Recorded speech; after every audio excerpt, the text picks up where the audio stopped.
Hi friends, welcome to మన Bommarillu. Upcoming రివ్యూలోకి వెళ్ళిపోదాం. ప్రమీలపై పసుపు కుంకుమ పడడంతో పంతులు గారు శకుంతలాని, చూడండమ్మా, మీరు ఈ అమ్మాయి దురదృష్టాన్ని గుర్తు చేయడానికి తెల్ల చీరని కట్టుకోమన్నారు. కానీ ఆ దేవుడై ఈ అమ్మాయిపై పసుపు కుంకుమ పడేలా చేశాడు చూసారా అని అనేసరికి ఇంక శకుంతలకి ఏం మాట్లాడాలో అర్థం కాక చాలా మెల్లగా కోపంగా ఒక బాధతో అక్కడి నుండి ఇంటికి వెళ్ళిపోతుంది. తను చేసింది ఎంత పెద్ద తప్పో పశ్చాత్తాపపడుతుంది శకుంతల. ఇది ఇలా ఉండగా గంగ ఇంకలా ఒకరు నెయ్యి ప్యాకెట్ మర్చిపోయారని చెప్పి కాల్ చేస్తుంది. కాల్ చేసేది ఎవరో కాదు, గంగ వాళ్ళ కన్న తల్లి సుధా ఇంట్లో హోమం జరుగుతూ ఉంటుంది. తన తప్పిపోయిన కూతురు తిరిగి రావాలి అని. ఆ హోమానికి సంబంధించిన పంతులు గారే మర్చిపోయి వెళ్ళిపోతారు. సో వెంటనే గంగ కాల్ చేసి అడ్రస్ చెప్పండి, తీసుకొస్తాను అంటుంది. ఇంకా అలా పంతులు గారు అడ్రస్ చెప్పేసరికి పక్కనేగా నేను వస్తాను అని చెప్పి ఇంకా అలా గంగ తన కన్న తల్లి ఇంటికి బయలుదేరుతుంది. కరెక్ట్గా అప్పుడే ఇంకా అలా చూస్తూ ఉంటుందన్నమాట సుధా. అమ్మ గంగ, నువ్వా అని అంటారు. మేడం, మీరా? మిమ్మల్ని చూసి ఎన్ని రోజులైందో అనిపిస్తుంది, కానీ మిమ్మల్ని చూసింది నిన్నే. అవును, ఇది మీ ఇల్లేనా అని అంటారు. అవునమ్మా, ఇది నా ఇల్లే, లోపలికి రా అని చెప్పి లోపలికి తీసుకువెళ్తారు. ఇంకా వెంటనే అలా పంతులు గారు ఆ నెయ్యి ప్యాకెట్ అడిగేసరికి ఇంకా నెయ్యి ప్యాకెట్ అయితే ఇస్తారు. సో ఓకే, నెయ్యి ప్యాకెట్ వస్తుంది. ఏం జరిపిస్తున్నారు అమ్మగారు అని అంటారు. నా కూతురు తప్పిపోయిందమ్మా, తను దొరకాలి అని నేను చేయని యాగాలు లేదు, పూజలు లేదు, ఎన్నో చేశాను. ఇదిగో ఈ హోమం జరిపిస్తే అయినా నా చిన్ని ఎక్కడున్నా సంతోషంగా ఉంటుందని ఇదంతా చేపిస్తున్నానమ్మా అని అంటారు. ఓ అవునా అని పాపం అలా చూస్తూ ఉంటే ఇంక వెంటనే, అవును మీ సార్ కూర్చోలేదా, మీరు ఒక్కరే ఇందులో కూర్చుంటున్నారు అని అడుగుతుంది. చెప్పానమ్మా, కానీ ఆయన వినలేదు. ఆయనకి ఎందుకో ఇలాంటి పూజలన్నా హోమాలన్నా ఇష్టం ఉండదు. అది మాత్రమే కాదు, ఆయన ఎప్పుడు ఎప్పుడు ఆడపిల్లలంటే ఇష్టం లేదు అని అంటూ ఉంటారు అని అంటారు. ఓహో అవునా అని పాపం అలా చూస్తూ ఈయన ఎందుకని ఇంతలా బాధ పెడుతున్నాడు అని పాపం చాలా బాధపడుతుంది గంగా. అప్పుడే కరెక్ట్గా అమ్మ, హోమం జరుగుతుంది, మీ ఆయనగారి వస్త్రం ఏదైనా ఉంటే తీసుకురండి, మీ కూతురు దొరకాలి అని మనస్ఫూర్తిగా కోరుకోండి, అలాగే మీరు ఒక ముత్తైదువుకి తాంబూలం కూడా ఇవ్వాలి అనేసరికి ఇంకప్పుడే గంగ వెళ్ళిపోతూ ఉండడంతో, అమ్మ గంగ, ఒక్క నిమిషం అమ్మ, నీ చేతికి తాంబూలం ఇస్తాను. నిన్ను చూస్తే నాకు అచ్చం నా కూతుర్ని చూసినట్టే అనిపిస్తూ ఉంటుంది. ఒకవేళ నా కూతురు పెద్దయితే ఇలాగే ఉంటుందేమో అని కూడా అనిపిస్తుంది. కాబట్టి నీ చేతికి తాంబూలం ఇస్తాను అని ఇంకా అలా జయ మొత్తం ఆ హోమం కంప్లీట్ అయ్యేంత వరకు ఉంచి తన చేతికే తాంబూలం ఇస్తుంది. ఇంకా అదంతా చూస్తూ గంగ చాలా అంటే చాలా హ్యాపీగా ఫీల్ అవుతుంది. ఇది ఇలా ఉండగా నెక్స్ట్ డే మార్నింగ్ అవుతుంది. రుద్ర అటు ఇటు తిరుగుతూ ఆలోచిస్తుంటే గంగ రుద్ర దగ్గరికి వస్తుంది. నేను వీరు గురించి ఆలోచిస్తున్నాను. వాడు ముందు ప్రమీనని టార్గెట్ చేశాడు, తర్వాత వంశీని టార్గెట్ చేశాడు, నెక్స్ట్ ఎవరిని టార్గెట్ చేస్తాడా అని భయంగా ఉంది అని అంటారు. సార్ మీరు భయపడుతున్నారా అని అంటారు. ఎవరు ఎంత పెద్ద వేదులైనా ఎంత పెద్ద యోధులైనా వాళ్ళ ఫ్యామిలీ విషయం వచ్చేసరికి కొంచెం భయం ఉంటుంది గంగా. అలా ఆ కళ్ళు మళ్ళీ ఎవరిపై పడతాయోనని చిన్న భయం ఉంది, కానీ ఆ భయాన్ని నేను ఖచ్చితంగా ఎదుర్కొంటాను, నాకు ఆ నమ్మకం ఉంది అని పాపం అలా చూస్తూ ఉంటే కరెక్ట్గా అప్పుడే విజేంద్ర ప్రతాప్ హాల్లో కూర్చొని కాఫీ తాగుతూ ఉంటారు. అదే టైంకి విజేంద్ర ప్రతాప్ దగ్గరికి ఇన్స్పెక్టర్ వస్తారు. వచ్చి, సార్ మీపై అటాక్ జరిగింది కదా, ఆ విషయంలో మాకు పోలీస్ కంప్లైంట్ వచ్చింది, మేము ఇన్వెస్టిగేషన్ కూడా చేశాం, కాబట్టి మీరు అని అనేసరికి, ఏంటి పోలీస్ కంప్లైంటా, అసలు మేము కంప్లైంట్ ఇవ్వలేదే అని అనేసరికి, నేనిచ్చాను పెదనాన్న అని అంటారు రుద్ర. ఒక్కసారిగా వీరు షాక్లో ఉండిపోతారు. వీరు ఎందుకలా షాక్ అవుతున్నావు అని అడుగుతారు రుద్ర. అబ్బే అలాంటిదేం లేదు బావా, నేనెందుకు షాక్ అవుతాను అని అంటారు. మరి ఏమనట్లేదేంటి, సర్లే అంతా నాకెందుకులే కానీ, ఆ, అవును ఇన్స్పెక్టర్ గారు, ఇంతకీ మీ ఇన్వెస్టిగేషన్లో ఏం తేలింది అని అంటారు. నా ఇన్వెస్టిగేషన్లో తేలింది ఒకటే సార్, ఇక్కడ మొత్తం ఇద్దరు ప్రైమరీ సస్పెక్ట్స్ ఉన్నారు. ఒకరేమో సార్ కాంపిటీటరు, ఇంకొకరేమో అననేలోపు ఇంకొకరు ఎవరు అంటే నాగభూషణం, విజేంద్ర ప్రతాప్ గారి ఆఫీస్లో పనిచేసిన ఎక్స్ ఎంప్లాయీ నాగభూషణం కొడుకు ఇంకా బ్రతికే ఉన్నాడు అని మాకు ప్రూఫ్ ఉంది. కాబట్టి ఖచ్చితంగా అతను మీ ఫ్యామిలీపై పగ తీర్చుకోవడానికి ఇదంతా చేస్తున్నాడని కూడా అనిపిస్తుంది అనేసరికి ఒక్కసారిగా అలా షాక్లో ఉండిపోతాడు వీరు. ఇంక వెంటనే రుద్ర అయితే అతని ఎక్కడ ఉన్నా వెతికి పట్టుకుందాం, పట్టుకొని తగిన శిక్షని విధిద్దాం సార్ అని అంటారు రుద్ర. తప్పు చేయకుండా శిక్ష ఎలా విధిస్తావు అని అంటుంది శకుంతల. తప్పు చేస్తే పెద్దమ్మ, తప్పు చేస్తే ఎలాంటి వాళ్ళకైనా శిక్ష పడాలి కదా అని అంటారు. అవును, నా భర్తనే పొట్టన పెట్టుకోవాలనుకున్న ఆ దుర్మార్గుడు నాకు కనబడితే వాడిని చంపేస్తాను అని శకుంతల అంటుంటే ఇంకేం మాట్లాడకుండా సైలెంట్గా ఉంటాడు వీరు. సరే సార్ నేను వెళ్ళొస్తాను అని ఇన్స్పెక్టర్ అక్కడి నుండి వెళ్ళిపోతారు. వీరు మాత్రం ఆలోచనలో పడతారు.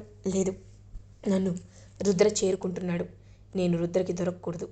ఆలోపే నాకున్న టైంలోనే ఈ ఫ్యామిలీని నేను నాశనం చేయాలి.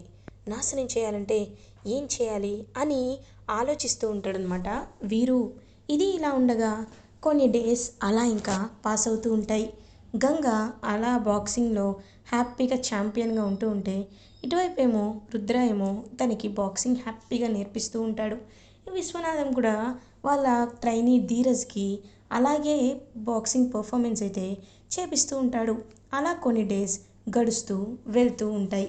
అప్పుడే కరెక్ట్గా ఇంకా అలా గుడికి వెళ్తారనమాట గంగ వాళ్ళ సొంత అమ్మ. వెళ్ళి చూస్తూ ఉంటారు. భగవంతుడా, నా బిడ్డ గురించి నేను ఎన్నో హోమాలు జరిపించాను, కానీ నా బిడ్డ ఎక్కడుందో నాకు తెలీదు. ఈరోజు అక్షయ తృతీయ, తన్ని ఖచ్చితంగా నువ్వే ఇవ్వాలి బాబు అని చెప్పి పాపం మనస్ఫూర్తిగా కోరుకొని అలా కళ్ళు తెరిచి చూడగానే అక్కడ గంగ కూడా కనబడుతుంది. ఇంక విశ్వనాథం ఏంటో ఎప్పుడు వీళ్ళు గుడికే వస్తూ ఉంటారా అని విసుక్కుంటూ ఉంటాడు. అప్పుడే గంగ వాళ్ళ అమ్మ నాన్న కూడా వస్తారు. గంగ వాళ్ళ అమ్మ ఒక్కసారిగా విశ్వనాథాన్ని చూసి షాక్ అయిపోతుంది.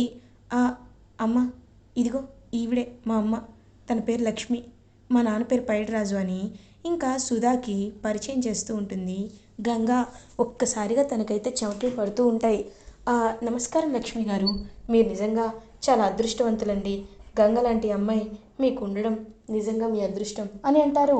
వెంటనే పైడిరాజు, అవునమ్మా, నిజంగా గంగ లాంటి బిడ్డ నాకు పుట్టడం నిజంగా మా అదృష్టం అని ఎంతో హ్యాపీగా ఫీల్ అవుతారు. కానీ లక్ష్మి మాత్రం గడగడ వణికిపోతూ ఉంటే పైడిరాజు, ఏమైంది అలా ఉన్నావు అని అడుగుతారు. ఏమైందేంటయ్యా, ఆయనే అని అనేలోపు అవునా అని షాక్లో ఉంటారు. నాన్న, ఇప్పటివరకు బాగానే ఉన్నారు కదా, ఏమైంది అంటే ఏం లేదమ్మా, కొంచెం కళ్ళు తిరుగుతున్నట్టు అనిపిస్తున్నాయి, నేను వెళ్తాను అని చెప్పి ఇంకా గంగ వాళ్ళ అమ్మా నాన్న అక్కడి నుండి వెళ్ళిపోతారు. ఏంటో ఈ విధి విచిత్రం, గంగని ఎవరి నిండా దేవుడు దూరం చేశాడో మళ్ళీ వాళ్ళతోనే కలుపుతున్నాడు.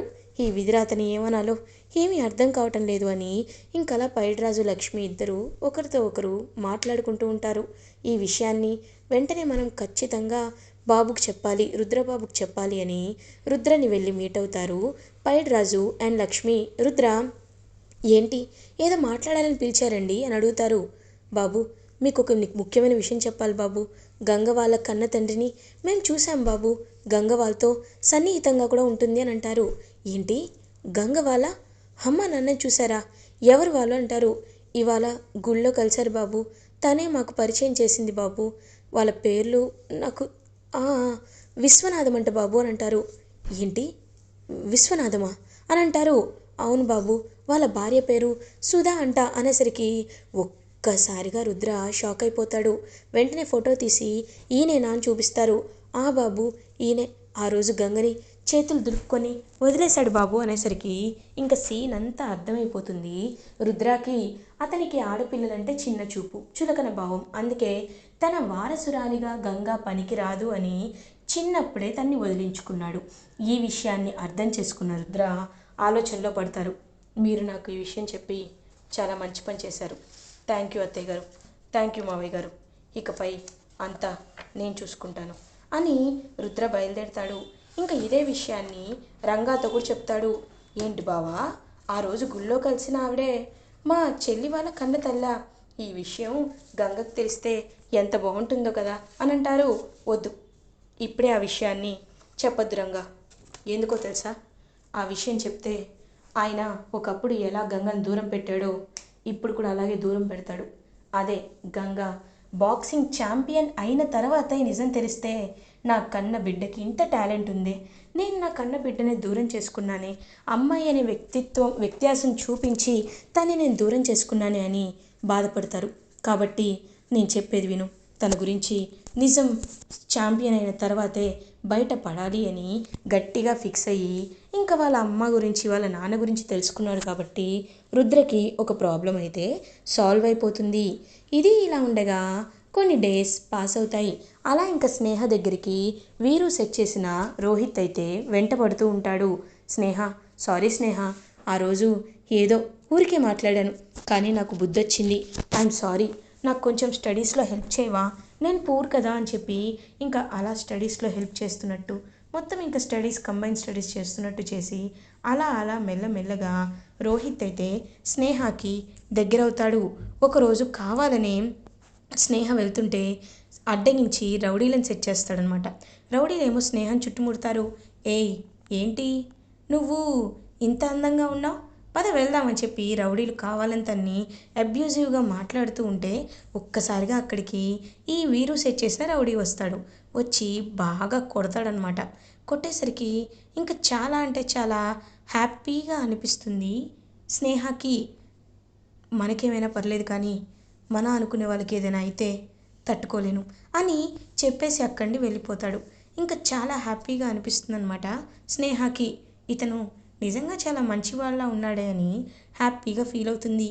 ఎస్, ఇదే ఇదే నాకు కూడా కావాల్సింది అని హ్యాపీగా తన ట్రాప్లో పడుతున్నందుకు రోహిత్ కూడా ఫీల్ అవుతాడు. ఇది ఇలా ఉండగా రుద్ర ఇంకా అలా బాక్సింగ్ ఛాంపియన్గా తన్ని తీర్చిదిద్దాలి అని పావులు కదుపుతూ అడుగులు వేస్తూ ఉంటాడు. ధీరుకి ఈలోపే ఒక చిన్న యాక్సిడెంట్ అయితే జరుగుతుంది. ఇంకా అలా కోమాలోకి వెళ్ళిపోతాడు ధీరు. ధీరజ్, ధీరజ్, ధీరజ్ అని పిలుస్తారు విశ్వనాథం. కానీ ధీరజ్ ఎంతకి కోమాలోండి బయటికి రాడు. అయ్యో, ఇప్పుడు ఏం చేయాలి? నేను నా ఆశయాలు, నా ఆశలు అన్నీ ధీరజ్ పైనే పెట్టుకున్నాను. అలాంటిది ఇప్పుడు వీడికి యాక్సిడెంట్ జరిగి కోమాలోకి వెళ్ళిపోయాడు. ఇప్పుడు నా కలలు నిలబెట్టడానికి ఎవరున్నారు, ఎవరున్నారు అని ఆలోచిస్తూ ఉంటే అప్పుడే కరెక్ట్గా రుద్ర అక్కడికి వస్తాడు గంగని తీసుకొని. సార్, మీ ఆశయాలు నిలబెట్టడానికి నా వైఫ్ ఉంది సార్ అని అంటారు. What rubbish are you talking Rudra, నేనే తన్ని యాక్సెప్ట్ చేయను, అలాంటిది నా స్టూడెంట్గా నేను ఎందుకు యాక్సెప్ట్ చేస్తాను అని అంటారు. లేదు, మీకు ఇంకొక ఆప్షన్ ఉంటే చెప్పండి సార్, ఎందుకంటే గంగ మా అకాడమీలోనే ది బెస్ట్ గర్ల్. అలాంటి మా గంగని మీ అండర్ ట్రైనింగ్ ఇస్తూ ఉంటే చాలా అంటే చాలా ఎత్తుకు ఎదుగుతుంది. కాబట్టి నా మాట విను అని చెప్పి ఇంకా అలా ఆయన కన్విన్స్ చేస్తారు.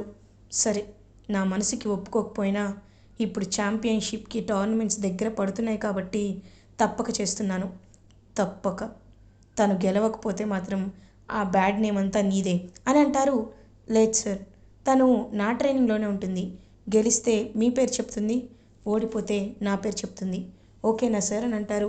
వెంటనే గంగ పక్కకి తీసుకొచ్చి, సార్ ఎందుకు సార్ ఆయన అంతలా ఫోర్స్ చేస్తున్నారు, నాకు మీరంటేనే అభిమానం సార్, మీ పేరు మీదే ఉంటాను సార్ అని గంగ అంటుంటే, లేదు గంగ, నేను ఎందుకు చెప్తున్నానో అర్థం చేసుకో, నువ్వు ఆయన నీడలోనే పెరగాలి, నేను కోరుకునేది అదే అని గట్టిగా చెప్తాడు. ఇంకలా బాక్సింగ్ అయితే విశ్వనాథంతో తీసుకుంటూ అంచెలంచెలుగా ఎదుగుతూ ఛాంపియన్గా గెలిచే వైపు అడుగులు వేస్తూ ఉంటుంది గంగా. ఇలా ఎపిసోడ్ ఎండ్ అవుతుంది. ఫర్దర్ ఎపిసోడ్ రివ్యూస్ ముందుగా మీకు కావాలి అనుకుంటే మా ఛానల్ని సబ్స్క్రైబ్ చేసుకోండి. Thanks for watching.